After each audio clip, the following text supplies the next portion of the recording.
ตอนนั้นในที่เสาซีเนาะเกือบ7 ปี 20172010อันนี้ตัวที่นั่นตอนนั้นในที่เสาซีเนาะเกือบ7 ปี 2017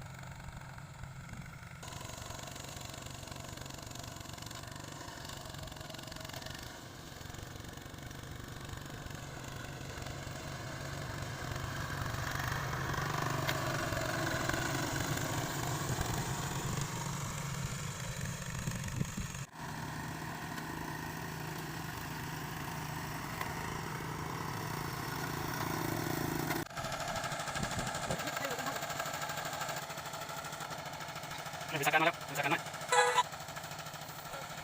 ไปเลยไปเลย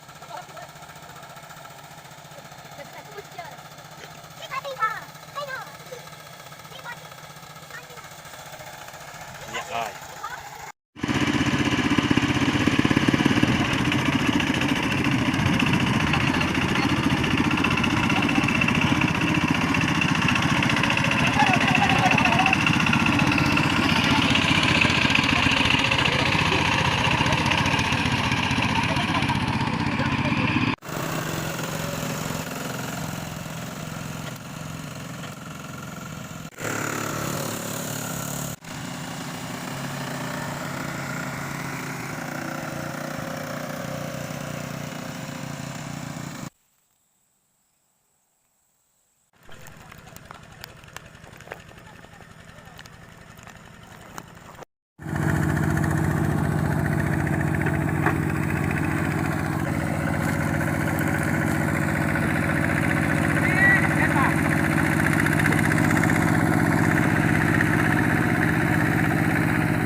อันนี้เป็นการ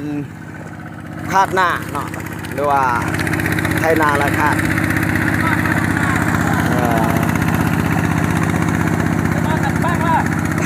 ฮะ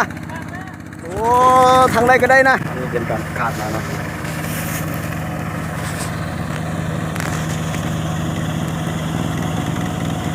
ไปมองกล้องเลยแม่ซึ่งมีชาวบ้านมาช่วยดำนาในครั้งที่ซีเนาะเดือน7 ปี 2017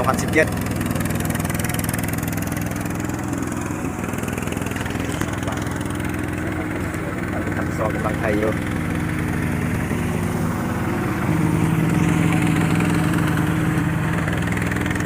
เป็นบางส่วนที่ว่าไทยแล้วที่ว่าดำแล้วถ่ายภาพโดยทานทองวันมีสุวรรณนะคาดหน้าด้วยโอนแก้วตะมอง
Ito, masuk.